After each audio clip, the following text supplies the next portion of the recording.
Hello everyone and welcome back to the channel. आज की video हमारी रहने वाली है साइंस के ऊपर। टॉपिक मतलब सब्जेक्ट हमारे पास कौन सा, फिजिक्स का। और टॉपिक हमारे पास कौन सा, मेजरमेंट यूनिट फर्स्ट है। एक्चुअली आप देख रहे होंगे कि ये क्या हो रहा है। ये हो रहा है आज हम ना फॉरेस्टर का जो एग्ज़ाम है उसको लेकर साइंस की सीरीज़ शुरू करने जा रहे हैं, ठीक है। और इसमें हमारे पास आज ये यूनिट फर्स्ट है। तो फिजिक्स में लगभग आपको 10 यूनिट देखने को मिलेंगे, उसी तरह से केमिस्ट्री में भी हैं और उसी तरह से बायोलॉजी में भी हैं, ठीक है। लगभग 10 इसमें है तो 10 तक इसमें भी होंगे और 10 तक इसमें भी होंगे, ठीक है ना। तो ये आपने क्या करना है, देखना है। बिल्कुल एग्ज़ाम ओरिएंटेड जो है, एग्ज़ाम से रिलेटेड ही आपको सारे MCQs सारे यहाँ पर मतलब जो क्वेश्चन हैं वो देखने को मिलेंगे, ठीक है। हाँ देखिए, यहाँ पर सिर्फ किसके लिए ये वीडियो ये है, फॉरेस्टर के एग्ज़ाम के लिए, ठीक है। अब हम जल्दी से आगे चलते हैं और आज की इस वीडियो का पहले क्वेश्चन देखते हैं। देखिए पहला क्वेश्चन है हमारे पास, how many fundamental physical quantities are there. तो टोटल फंडामेंटल फिजिकल क्वांटिटीज कितनी है, 3 हैं, 7 हैं, 2 हैं या 5 हैं, बताएं कितनी है वो। टोटल अगर बात करें तो वो आपके पास कितनी, 7। देखिए जैसे लेंथ है, उसके साथ मास है, उसके साथ आप देखें टाइम है, ठीक है। उसके बाद इसमें अमाउंट ऑफ सब्सटेंस है, ठीक है ना। तो ये सारी कुल मिलाकर अगर आप देखेंगे तो 7 ऐसी फिजिकल क्वांटिटीज़ हैं, ठीक है। नेक्स्ट हमारे पास question number 2, what is the SI unit of acceleration. तो एक्सेलरेशन का SI यूनिट क्या है, मीटर पर सेकंड है, किलोमीटर पर सेकंड है, मीटर पर सेकंड स्क्वायर है ये, ठीक है। मीटर पर सेकंड स्क्वायर है या फिर किलोमीटर पर सेकंड स्क्वायर है, बताएं। तो SI यूनिट जो है एक्सेलरेशन का वो होगा आपके पास कौन सा, मीटर पर सेकंड स्क्वायर, ठीक है। नेक्स्ट हमारे पास question number 3, what is the SI unit of wavelength. तो वेवलेंथ का SI यूनिट बताना हमें, पल्स है, मीटर है, सेंटीग्रेड है या फिर किलोग्राम है, बताएं। तो वेवलेंथ का जो SI यूनिट है वो आपके पास कौन सी है, मीटर है, ठीक है। नेक्स्ट हमारे पास question number 4, plane angle and solid angle are which type of physical quantities. तो किस टाइप की ये फिजिकल क्वांटिटीज है, कंप्लीमेंट्री है, सप्लीमेंट्री है, या दोनों हो सकती हैं या फिर कोई भी नहीं। देखिए plane angle and solid angle ये एक अलग सा केस है, एक एक्सेप्शन है, मतलब ये दोनों आपकी आएंगे किस में, सप्लीमेंट्री क्वांटिटीज में, ठीक है। नेक्स्ट हमारे पास question 5, which unit is use to measure sound intensity. तो इनमें से कौन सा यूनिट इसमें यूज किया जाता है साउंड इंटेंसिटी को मेजर करने के लिए, डॉप्सन है, डेसिबल है, रेडियन या फिर नन ऑफ दिस। तो साउंड इंटेंसिटी को मेजर किया जाता है किसमें, डेसिबल में, बी पार्ट इसका आंसर है। डॉप्सन की अगर बात करें ना तो ये बताता है किसकी, ये थिकनेस बताता है, थिकनेस बताता है किसकी, ओजोन लेयर की, उसके लिए ये, ठीक है। नेक्स्ट हमारे पास question number 6, how many metres are in 1 foot. तो 1 फुट में कितने मीटर्स होते हैं, ये देख लें आप, 0.3048, 0.5048 या फिर 0.7839 या फिर 0.9076, बताएं वो होता है आपके पास कितने, 0.3048 मीटर। नेक्स्ट है, what is measured in Q second, ठीक है। तो क्यू सेकेंड में क्या मेजर किया जाता है, फ्लो रेट ऑफ फ्लूइड है, फ्लो रेट ऑफ विंड है, इसमें फ्लो रेट ऑफ वाटर है या फिर फ्लो रेट ऑफ ह्यूमिडिटी है, बताएं। तो क्यू सेक्स में होता है आपके पास कौन सा, फ्लो रेट ऑफ वाटर, ठीक। सी पार्ट इसका क्या आंसर है। नेक्स्ट हमारे पास question number 8, number of significant figures in a measured quantity depends on. तो नंबर ऑफ सिग्निफिकेंट फिगर्स एक मेजर्ड क्वांटिटी में किसके ऊपर डिपेंड करता है, इसका maximum count of measuring instrument, least count of measuring instrument, repeatedly count of measuring instrument या none of this, बताएं। वो डिपेंड करता है आपका किसके ऊपर, least count of measuring instrument. देखिए इसका आंसर तो यही है। एक सेकंड आप रुक जाए, मैं आपको एक चीज दिखाता हूँ यहाँ पर, रुक जाए आप। ये देखिए आज आपके लिए ना कुछ एक्स्ट्रा लाया है। एक्स्ट्रा क्या लाया है, देखिए जैसा भी सिग्निफिकेंट फिगर्स का भी ऊपर जिक्र हुआ, लीस्ट काउंट का हुआ, वेक्टर क्वांटिटीज का होता है, ठीक है ना। तो उसके बाद ये स्केलर, यहाँ पर स्केलर क्वांटिटीज का होता है, ऑर्डर ऑफ मैग्नीट्यूड का, इस तरह आज आपके लिए लाया है, ठीक है ना। मतलब आप इसको खुद भी लास्ट पर इसको डिस्कस करेंगे, ठीक है ना। तो जिस जिसने MCQs देखने वो MCQs देखेगा और जिसने इन चीज़ों को समझना हुआ वो लास्ट में उनको भी समझेगा, ठीक है। चलिए ऊपर चलते हैं। अब आपको ऐसे ही टॉपिक मतलब ऐसे ही करके लाऊंगा, ठीक है ना। जो भी PDF होंगे वो ऐसे ही करके लाऊंगा। तो अगर आपको PDF चाहिए तो फिर टेलीग्राम पर चले जाना, ठीक है। चैनल पर कमेंट, वीडियो में कमेंट कर देना तो वहाँ भी आपको मिल जाएगी, नहीं तो नाम से सर्च कर लेना तो आपको पता चल जाएगा, ठीक है। चलिए नेक्स्ट हमारे पास, the quantities which have only magnitude and no particular direction are called. क्या कहते हैं उसको, वेक्टर क्वांटिटीज क्या होती हैं, स्केलर होता है, नन ऑफ दिस, बताइए। तो सिर्फ मैग्नीट्यूड हो, कोई पर्टिकुलर डायरेक्शन में, उसको क्या कहते हैं, स्केलर क्वांटिटीज कहते हैं, ठीक है। मैग्नीट्यूड वैसे अगर देखें होता क्या है, सिंपल वर्ड्स में अगर बात करें तो मैग्नीट्यूड आपके पास कोई न्यूमेरिकल वैल्यू जो होती है, ठीक है ना, उसको क्या कहते हैं, मैग्नीट्यूड कहते हैं, ठीक है। जैसे 10 हो गया, 5 हो गया, 2 हो गया, 3, ऐसे करके। नेक्स्ट हमारे पर second is the largest unit to measure. तो इसमें किसके लिए इसमें ये जो यूनिट है ना, क्या मेजर करने के लिए इसका यूज किया जाता है पर सेकंड का? स्पीड है, वेट है, डिस्टेंस है या फिर डेप्थ है। तो पर second is the largest unit, ठीक है, to measure distance. Distance measure करने के लिए इसका यूज किया जाता है। और 1 पर सेकंड कितने के बराबर होता है? 1 सेकंड। 1 पर सेक जो होता है किसके बराबर होता है? 3.26 लाइट ईयर के बराबर होता है ये, ठीक है, 3.26 लाइट ईयर। चलिए नेक्स्ट हमारे पास how many watts are there in 1 horse power. तो 1 हॉर्स पावर में कितने वाट्स होते हैं? 786 होते हैं, 744 होते हैं, 676 या फिर 476, बताएं। तो कितने वाट्स होते हैं 1 हॉर्स पावर में? वो तो आपके पास 746 वाट्स। बी पार्ट इसका आंसर है। नेक्स्ट हमारे पास question number 12, what is the unit use to measure electric resistance. तो इलेक्ट्रिक रेजिस्टेंस को किस यूनिट में मेजर करते हैं? सेंटीमीटर है, मो है, ओम है या फिर एम्पियर है, बताएं। होगा आपके पास कौन सा इलेक्ट्रिक रेजिस्टेंस होता है आपके पास में? ओम। ओके। नेक्स्ट हमारे पास question number 13, which type of quantities follow the triangle law of addition. तो किस टाइप की क्वांटिटीज जो हैं वो ट्राइंगल लॉ ऑफ एडिशन जो है फॉलो करती हैं? वेक्टर क्वांटिटीज होती हैं, स्केलर होती हैं, दोनों हो सकती हैं या फिर कोई भी नहीं। तो ये जो triangle law of addition follow करती है ना, ये कौन सी क्वांटिटी करती है? ये सिर्फ और सिर्फ वेक्टर क्वांटिटीज फॉलो करती है। ओके। नेक्स्ट हमारे पास which unit is used to measure the speed of high speed aircraft and fighter jets। तो इनमें से कौन सा यूनिट है जो यूज किया जाता है मेजर करने के लिए स्पीड? किसकी स्पीड? हाई स्पीड एयरक्राफ्ट और फाइटर जेट्स की। मैच नंबर होता है, मेगावाट होता है, मैश नंबर या फिर डॉप्सन, बताएं। वो होगा आपके पास कौन सा? मैश नंबर। सी पार्ट इसका आंसर है। Next, which unit is use to measure the humidity in air. तो ह्यूमिडिटी इन एयर किस यूनिट में मेजर की जाती है? ब्यूट्रोमीटर है, हिग्रोमीटर है, लक्समीटर या फिर मैनोमीटर है। तो ह्यूमिडिटी जो होती है वो किस में होती है? हिग्रोमीटर में होती है। बी पार्ट इसका आंसर है। ओके। चलिए नेक्स्ट हमारे पास question 16, current meter is used for which purpose. तो किस पर्पस के लिए इसका यूज किया जाता है? To measure purity of milk, to measure purity of diamond या फिर गोल्ड या फिर नन ऑफ दिस। तो करंट मीटर जो होता है अगर आप देखेंगे ना तो कैरेट, यहीं से आप जज कर सकते हैं, सोच सकते हैं इसमें कि जो कैरेट है ये किसके साथ जुड़ा हुआ है, ठीक है ना।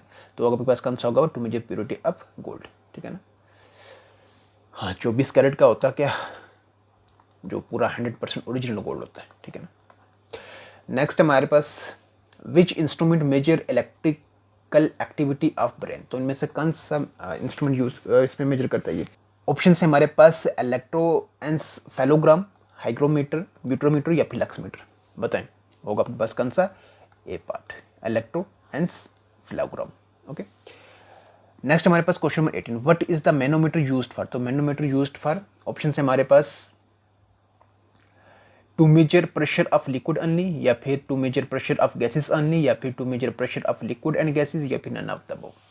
तो मैनोमीटर का यूज किया था किसमें? To measure pressure of liquid and gases, दोनों के लिए, ठीक।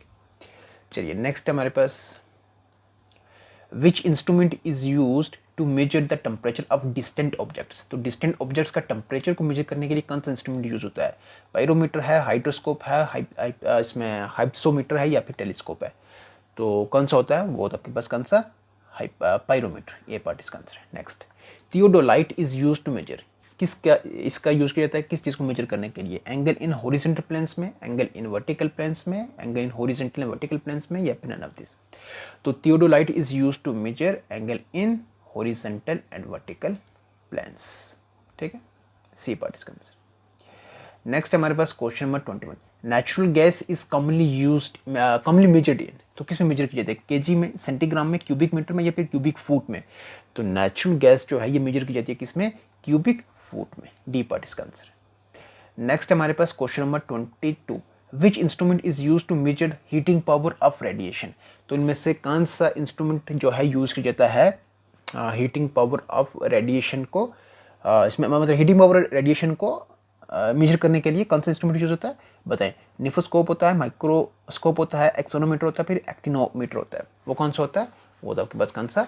एक्टिनोमीटर। डी पार्ट इसका आंसर। नेक्स्ट हमारे पास क्वेश्चन नंबर 23, देखिए what is the dimensional formula of universal gravitation constant. हमें यहाँ पर जो डायमेंशनल फार्मूला है ना यूनिवर्सल ग्रेविटेशन कांस्टेंट का वो बताना है। बताएं, यहाँ पे आप देखिए ये है आपके पास कौन सा, एक्चुअली यहाँ पर स्टार वगैरह लगे हुए हैं तो आप इसको चीज़ को समझना, तो स्टार क्योंकि यहाँ पर थोड़ा टाइपिंग करने में ऐसा था, ठीक है। यहाँ पर आप समझ लें m की पावर क्या है -1 है, ठीक है। आगे है l की पावर 3 और t का 0, ठीक, ऐसे ही है सारा, ठीक है। तो पहला ऑप्शन हमारे पास ये है, दूसरा ये है, तीसरा ये है, फिर चौथा ये है। बताएं जो डायमेंशनल फार्मूला है इस यूनिवर्सल ग्रेविटेशन कांस्टेंट के लिए, इसका आंसर क्या होगा। तो आंसर होगा हमारे पास कौन सा, m power -1 l3 and t -2। C part का क्या रहेगा, आंसर रहेगा। देखिए यहाँ पर आपको तो सीधा ये दिखा दिया कि ये आंसर है, लेकिन ये आया कैसे है इस चीज़ को भी हम समझेंगे, लेकिन मैं इस चीज़ को पूरा आपको बताऊंगा कहाँ पर, एंड में। बहुत सारी फिजिकल क्वांटिटीज़ आगे लास्ट पर रखी हुई हैं, ठीक है, तो उनमें हमें डायमेंशनल फार्मूले जो है वो बताना है। तो आप वहाँ से समझना, आपको पता चल जाना, समझना ही है, ठीक है ना, तो वहाँ से आपको पता चल जाना कि ये कैसे आया, ठीक है। चलिए एंड पर इस चीज़ को देख लेना अब। नेक्स्ट हमारे पास which instrument is use to measure the distance travelled by a vehicle. तो कौन सा इंस्ट्रूमेंट यूज़ किया जाता है, स्पीडोमीटर है, ओडोमीटर है, एक्सोनोमीटर या फिर ईडोमीटर है। बताइए वो होगा आपके पास कौन सा डिस्टेंस ट्रेवल बाई व्हीकल होता है आपके पास कौन सा, ओडोमीटर, ठीक है। स्पीडोमीटर से क्या होता है, स्पीड बताता है उसमें, ठीक है, स्पीड। एक्सोनोमीटर क्या होता है, जो ग्रोथ इन प्लांट्स के बारे में बताता है ये, ठीक है। नेक्स्ट हमारे पास ऊपर वाले क्वेश्चन का आंसर बी पार्ट है, ओके। नेक्स्ट है the smallest unit of length is. Smallest unit जो लेंथ का वो क्या है, प्लैंक कांस्टेंट है, प्लैंक वेरिएबल है, प्लैंक लेंथ है या फिर नन ऑफ द अबव है। बताएं तो स्मॉलेस्ट यूनिट ऑफ लेंथ आपके पास उसको कहते हैं प्लैंक लेंथ, ठीक है, सी पार्ट इसका आंसर। नेक्स्ट हमारे पास which instrument is use to measure electrical resistance. तो इलेक्ट्रिकल रेसिस्टेंस को मेजर करने के लिए कौन सा इंस्ट्रूमेंट का यूज होता है, वर्नियर कैलिपर है, यूडोमीटर है, एम मीटर है या फिर ओम मीटर है। तो इलेक्ट्रिकल रेसिस्टेंस को मेजर किया जाता है इसमें ओम मीटर में, डी पार्ट। नेक्स्ट हमारे पास fathometer is use to determine the. Fathometer का कहाँ पर यूज होता है, depth of water in sea by using radio waves, वहाँ पर depth of water in sea by using sound waves, to find angle and radial velocity of objects या फिर to find purity of object. देखो fathometer का use किया जाता है मालूम करने के लिए, क्या है, to find the depth of water in sea by using sound waves, okay, by using sound wave, B part इसका आंसर। नेक्स्ट है हमारे पास question number 28, which instrument is use to measure height and elevation. Height and elevation को मालूम करने के लिए, major करने के लिए कौन सा इंस्ट्रूमेंट यूज होता है, हिप्सोमीटर है, हाइड्रोस्कोप है, टेलीस्कोप है या फिर माइक्रोस्कोप है। किसके कौन सा होता है वो होता है आपके पास कौन सा, हिप्सोमीटर, ठीक है। नेक्स्ट है हमारे पास question number 29, which device is used for viewing objects below the surface of water. तो below the surface of water objects को व्यू करने के लिए किस डिवाइस का यूज होता है, पेरिस्कोप है, कैलिडोस्कोप है, हाइप्सोमीटर है या फिर हाइड्रोस्कोप है। बताएं इसी वर्ड में इसका मतलब भी छुपा हुआ है इन्हीं ऑप्शंस में, आप देखेंगे तो आपके पास आंसर होगा हाइड्रोस्कोप, ठीक है ना, हाइड्रो यहीं पे आप देख लें, ठीक। नेक्स्ट एंड आज का लास्ट क्वेश्चन है, लेकिन अभी जाना नहीं है। Rectifier is an electrical device which can convert. तो रेक्टिफायर का यूज़ होता है इलेक्ट्रिकल, मतलब इसमें एक इलेक्ट्रिकल डिवाइस है, ठीक है ना। काम क्या इसका, क्या कन्वर्ट करता है, AC टू डीसू, सॉरी डीसू नहीं है, DC है, ठीक है। दूसरा है DC to AC, flow of water into energy या फिर नन। तो ये क्या करता है रेक्टिफायर, ये इसमें कन्वर्ट करता है अल्टरनेटिंग करंट को किसमें, डायरेक्ट करंट में, ठीक है। ये पार्ट इसका आंसर है, ठीक। जितने भी इंपॉर्टेंट, जितने भी पॉसिबल MCQs बनते थे इस टॉपिक से रिलेटेड जुड़े हुए, वो सारे आज आपके लिए लाए, ठीक है। अब कुछ चीज़ें हैं जो आपने देखनी है, अगर आपको ये सब मालूम है तो आपकी वीडियो कंप्लीट होगी, आप जा सकते हैं। लेकिन अगर हाँ अभी आपने आगे भी देखना है, मतलब आगे भी चीज़ें अगर आपने समझी नहीं है तो अभी आप फिर यहीं पर ठहरे।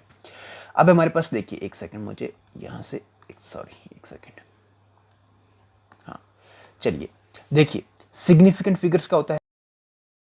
देखिए यहाँ पर आप ये पढ़ लेना, यहाँ पर मैं आपको सीधा बताता हूँ। देखिए जैसे एक ये आप देखें एक वैल्यू है, ठीक है ना, इसमें अगर आपसे पूछा जाए कि इसमें सिग्निफिकेंट फिगर्स जो हैं, नंबर ऑफ सिग्निफिकेंट फिगर्स जो हैं वो कितनी है इस 98.76 में, तो कितनी है वो होगा आपके पास कितना, 4।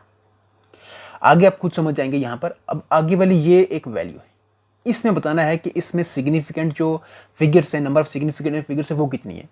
तो अगर आप ऐसे देखोगे तो इनको काउंट करना है, ठीक है ना। आप देखेंगे, लेकिन यहाँ पर आगे आप देखें 6 है। इसका मतलब ये हुआ कि 0 अगर मतलब किसी ने जो नंबर है वो आपका कहाँ से शुरू होना चाहिए, 1 से शुरू होना चाहिए, ठीक है ना। अगर वो 0 से हो रहा है तो इसका मतलब वो आपका सिग्निफिकेंट फिगर में नहीं आएगा, शुरू में, बीच में आएगा वो, ठीक है ना। ऐसे 1 2 3 4 5 और 6, तो इसका मतलब ये कितनी सिग्निफिकेंट फिगर से ये 6, ठीक है ना। आई होप ये आपको क्लियर हो गया होगा। ओके, नेक्स्ट हमारे पास कौन सा, लीस्ट काउंट। लीस्ट काउंट क्या होता है, द लीस्ट और मिनिमम, मतलब कम से कम जो वैल्यू होती है किसी फिजिकल क्वांटिटी की, ठीक है, और जिसको मेजर किया जा सके विद मेजरिंग डिवाइस, ठीक है। द लीस्ट और minimum value of physical quantity that can be measured with the measuring device is called least count of that measuring device. तो उस मेजरिंग डिवाइस का उसको लीस्ट काउंट कहा जाता है, ठीक है। अब है आगे देखिए आप वेक्टर क्वांटिटीज पहले देख लें आप। वेक्टर क्वांटिटीज क्या होता है, ऐसी क्वांटिटीज जिनमें मैग्नीट्यूड भी हो, साथ ही साथ क्या उनके साथ हो, डायरेक्शन भी हो, ऐसी क्वांटिटीज वेक्टर क्वांटिटीज होती हैं, याद रखना। डिस्प्लेसमेंट हो गया, वेलोसिटी हो गई, acceleration, force, weight, momentum, angular velocity, electric field intensity, magnetic field intensity, ये सारे आपके पास वेक्टर क्वांटिटीज है। देखिए क्वेश्चन हमारे एग्जाम में ऐसा भी आ सकता है कि वो पूछेंगे बताएं मैग्नेटिक फील्ड इंटेंसिटी स्केलर है या वेक्टर है, मोमेंटम स्केलर है या वेक्टर है, तो ऐसे ही पूछ सकते हैं वो, ठीक है। इसलिए इन सब चीज़ों को ध्यान में रखना। ये हो गया वेक्टर का। अब आगे आप देखिए स्केलर का। स्केलर में क्या होता है, सिर्फ और सिर्फ मैग्नीट्यूड होता है। मैग्नीट्यूड का मतलब हो गया सिर्फ और सिर्फ क्या होता है उसमें आपको।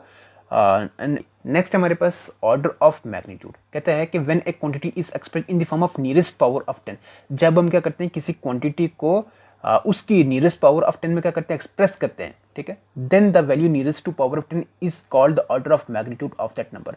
तब जो value nearest to power of 10 होती है ना, उसको order of magnitude of that number कहते हैं, ठीक है। देखिए यहाँ पर समझते हैं, जैसे 3394 है, 3394 है, इसको हम ऐसे भी तो लिख सकते हैं। कैसे लिख सकते हैं, जैसे उन्होंने खुद यहाँ पर आप देखें लिख के रखा हुआ है 3.394। अगर हम इसको ऐसे लिखें और इंटू 10 की पावर 3 कर दें, ठीक है, तो इसको अगर आप करेंगे तब भी आपके पास यही आंसर आएगा। आप इसको देख लें यहाँ पर, तो 3 पॉइंट को हटा दे बीच से, पॉइंट को जब हटाएंगे तो 3394 अपान पॉइंट के आगे कितने जीरो आएंगे, 1 2 और 3 है ना, 1 2 और 3।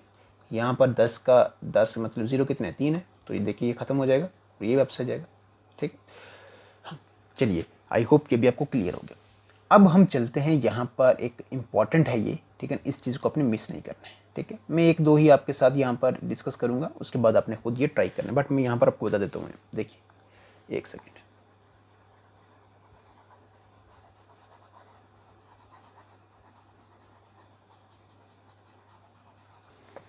देखिए यहाँ पर ना मैं आपको सबसे पहले एरिया के बारे में बताता हूँ, ठीक है, एरिया का, ठीक है।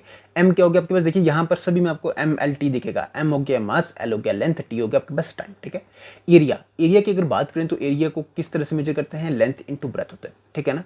और लेंथ हो और ब्रेथ होगा किस में, मीटर में, ठीक है ना, किस में होगा, मीटर में। तो M इंटू एम करेंगे आपके पास क्या हो जाएगा, मीटर स्क्वायर हो जाएगा।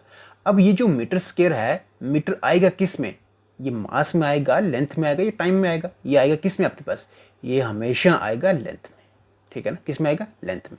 इसका मतलब ये हुआ ये जो मीटर स्क्वायर है ये किसका हो गया, एल का स्क्वायर हो गया, ठीक है ना। तो एल का स्क्वायर, तो यहाँ पर जो एरिया में हमारे पास जो इसकी जो डायमेंशनल फार्मूला इसका बनेगा वो क्या बनेगा, एरिया इसका एल का स्क्वायर हो जाएगा।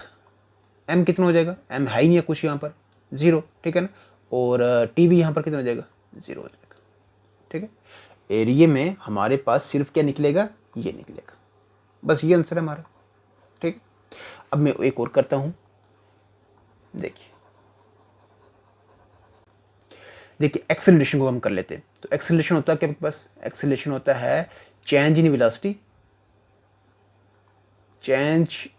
वेलोसिटी अपॉन टाइम टेकन, यही होता है। अब देखिए चेंज इन वेलोसिटी होता है क्या आपके पास, वेलोसिटी होता है आपके पास, यहां पे देख लेते हैं, change in displacement upon time. तो चेंज इन मतलब डिस्प्लेसमेंट अपॉन टाइम होता है, ठीक है ना। तो डिस्प्लेसमेंट अपॉन टाइम क्या होता है, वेलोसिटी होता है, तो वेलोसिटी चेंज इनटू एक्सेलरेशन, ठीक है। तो चेंज इन डिस्प्लेसमेंट किस में होगा, डिस्टेंस में होगा, और डिस्टेंस क्या होता है आपके पास, एल होता है, डिस्टेंस होगा, ठीक है। 10 मान लेते 10 किलोमीटर है, 20 किलोमीटर, तो जो भी आपके पास आ रहा है वो किस में आ रहा है, लेंथ में होता है वो, ठीक है। अपान क्या होगा, टी, एल अपन टी हो गया। मतलब ये हुआ कि वी हमारे पास क्या हो गया, एल अपन टी आ गया, ठीक है।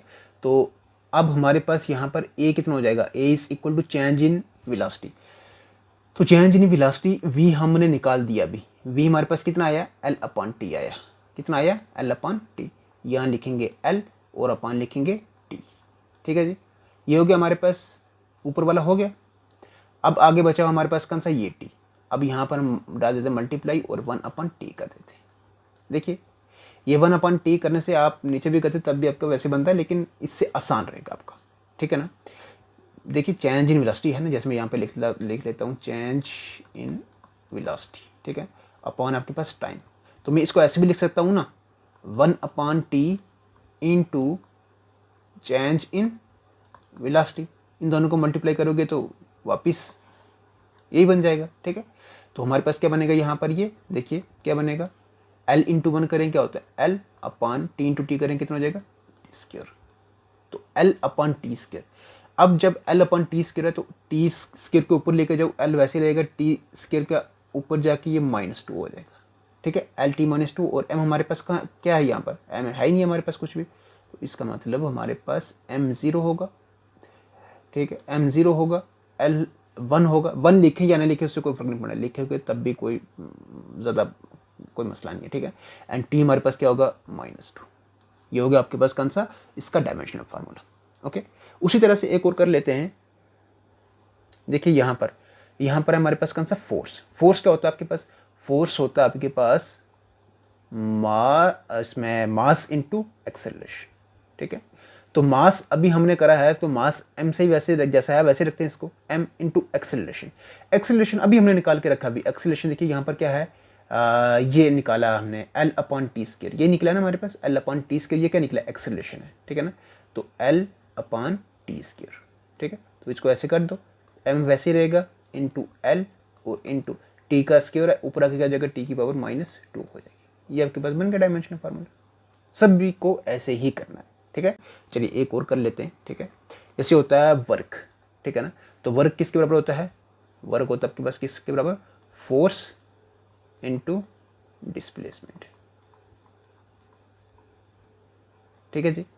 तो फोर्स क्या होती है, फोर्स होती है mass into acceleration into displacement. तो डिस्प्लेसमेंट किस में होगी, लेंथ में होगी ना, ठीक है ना, एल हो जाएगा, ठीक है। तो यहाँ पर क्या हो गया, मास एम वैसे रहेगा इंटू एक्सेलरेशन। एक्सेलरेशन अगर आप देखेंगे ना, अभी हमने निकाला है एक्सेलरेशन, क्या निकाला अभी हमने, चल के देख लेते हैं, एक सेकेंड देख लें आप, एल अपॉन टी स्क्वायर है ना, एक second, L upon T square, ठीक है, इंटू एल। तो बताएं क्या बनेगा, ये m का m रहेगा इंटू एल इंटू एल क्या हो जाएगा, एल स्क्वायर हो जाएगा, और टी का स्क्वायर ऊपर क्या आ जाएगा, टी की पावर -2 हो जाएगा, ठीक है। तो ये देखिए मतलब कितना आसान है इनको करना, बट आपको सिर्फ ये चीज़ें पता होनी चाहिए कि फोर्स किसके बराबर होती है, वर्क जो है वो किसके बराबर होता है, ठीक है, वर्क हो या एनर्जी हो, ठीक है, एनर्जी का भी यही है, ठीक है। तो इसका आंसर क्या होगा, m की पावर m यहाँ पर है ना, m की पावर 1 लिख सकते हैं हम, नहीं लिखेंगे तब भी कोई फर्क नहीं पड़ना है, ठीक है। l की पावर क्या हो जाएगी 2 और t की पावर क्या हो जाएगी -2, ठीक है ना। ये मैं इसलिए बता रहा हूँ क्योंकि ऐसा क्वेश्चन आए हुए हैं, ठीक है ना। और ऐसे क्वेश्चन मतलब देखें ना तो 32 मार्क्स की है, और उसके साथ आप एग्ज़ाम भी देखें, और उसके साथ आप देखें कि साइंस जो है उन्होंने किस तरह से वो मतलब उस सिलेबस में उसको इंक्लूड कर दिया कि ये आपको आना है, ठीक है। तो इस हिसाब से फिर आपको ये सारी चीज़ें लेके चलना पड़ेगी, ठीक है, छोड़ कुछ भी नहीं सकते हम, ठीक है। तो चलिए अब अपनी इस वीडियो को यहीं पर करते हैं स्टॉप। वीडियो अगर आपको लगी है अच्छी तो कर दे लाइक, चैनल पर नहीं तो कर दे सब्सक्राइब, बेल आइकन को प्रेस करना बिल्कुल भी ना भूलें, क्योंकि इससे हर आने वाली वीडियो की नोटिफिकेशन आप तो सबसे पहले पहुंचती है। और हाँ चलिए रखिएगा अपना health, take care, good bye.